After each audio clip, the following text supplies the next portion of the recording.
Vampyr. Yeah. Vampyr. Juba, probably Vampyr. Okay, this is from, strangely enough, the same team as your favorite game.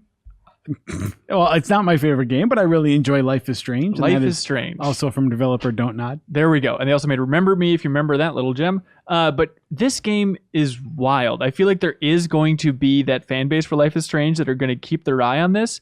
And I had a fun experience where I knew the name. I knew they were working on it. I didn't really know anything else. And then I started playing it as well. And it's like, oh, it's like a open world RPG? What is this game, Joe? Yeah. It's an open world RPG where you're a vampire sucking blood left and right. So really, I mean, where this game, I am still playing it, by the way. Yeah. We should have our review up in the next week or so. So these are early impressions. We'll see how E3 goes. So yeah, it's still, probably impressions from the first half of the game. Okay.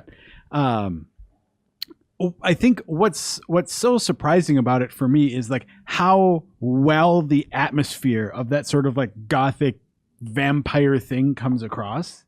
It's a very foggy London. You'd never imagine it, Brian. It's like, okay, well, you're a vampire, so you can't go out in the daylight, so it's just dark. This isn't a game that has like a day-night cycles. It's just night. It'd be funny if it did, though, and every time the sun comes, oh, burst into flames.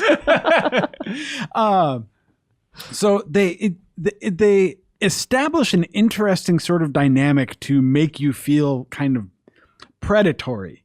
And it's beyond, we're not just talking like... But not evil, which is the fun vampire mix, you know? Yeah, exactly. So it's not quite that Batman, like, vigilante style, like, oh, there's a room of people and I'm going to, like, hunt them Predator style. It's more of a, like, psychological kind of predation that's interesting. Juba style.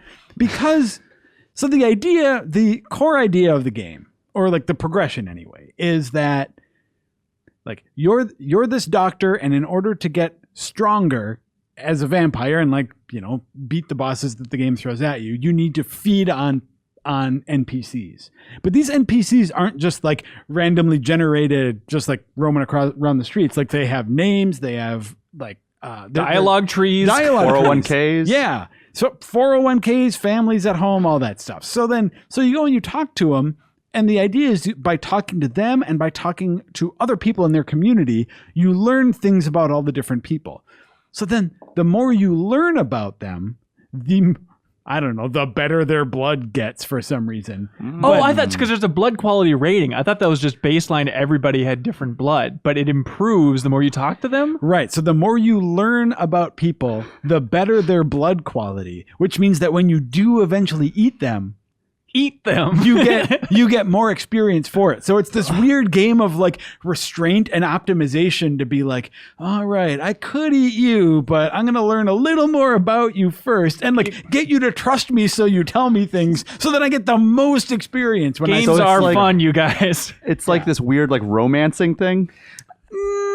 It's much more sexy. There's no doubt about it. It's much more mechanical than that. I mean, really, it boils down to like this character has 4 hints about them, and you talk to them and then you learn a hint, and then that unlocks a new dialogue thing, and then that teaches you something about someone else. So you go talk to them and then they give you a hint about that first person, and you go. Yeah. So there's like it's not as like in concept, it sounds super dynamic and interesting, and in execution ends up feeling a little mechanical and clunky, so which is basically what Vampyr is boiling down to for me. Yeah. Is a lot of really interesting concepts that when it comes down to just like the nuts and bolts of it, whether it's like the systems behind the curtain, just the actual gameplay, the navigation of the world, like these things all sort of like they hitch up in weird places that make it not really like fully live up to the potential. Do you know what that's a recipe for, Joe? What's that? Cult classic forever.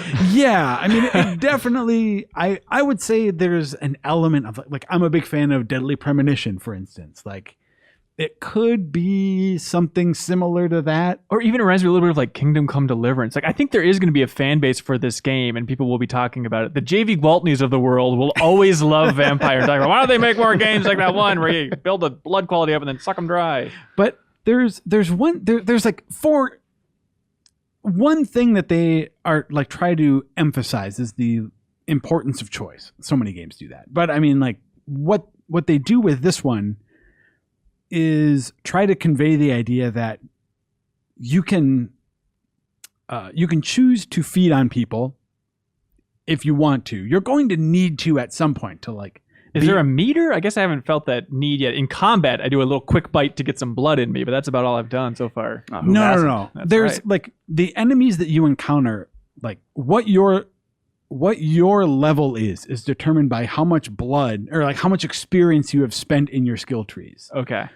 The most efficient way to get experience to spend in that skill tree is by actually like feeding on people, not like biting in combat, but the deliberate choice of like, I am going to bite and kill this NPC. I'm going to bite you harder than that other guy. Right. Okay. Yeah. So, I mean, because you need to do that at some point, you need to like, it's almost like a morality thing, I guess, where like it's like they know that some players are going to want to try to be good and not eat people. They're probably going to have to at some point. But for me, this sets up a really weird sort of choice.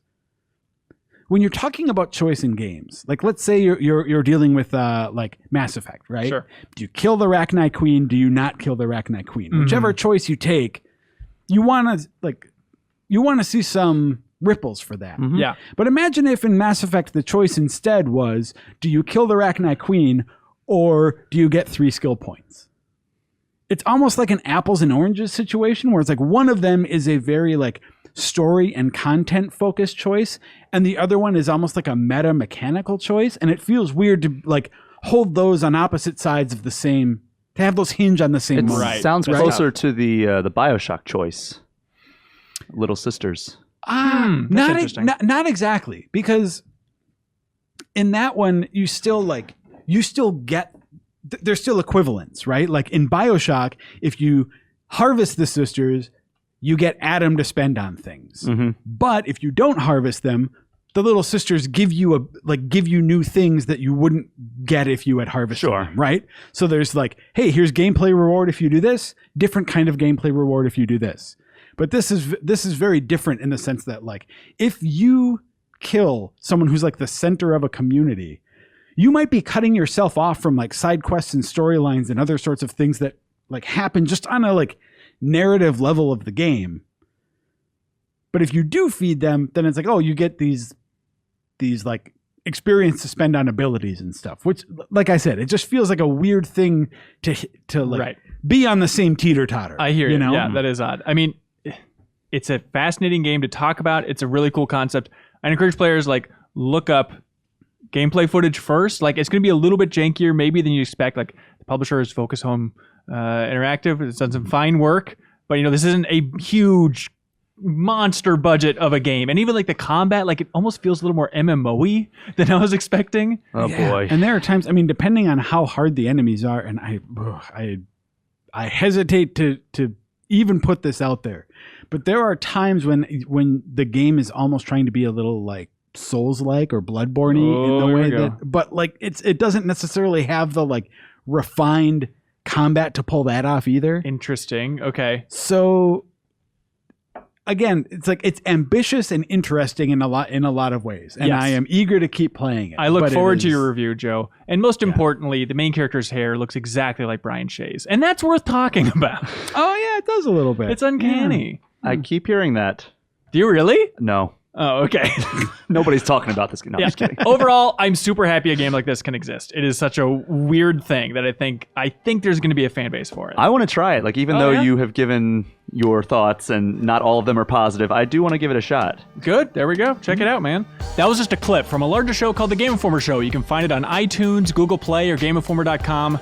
We take the fun opportunities and exclusive information from Game Informer magazine and boil it into a show that airs every Thursday with exclusive cover story information, developer interviews, a lot of fun stuff. So come love games with us.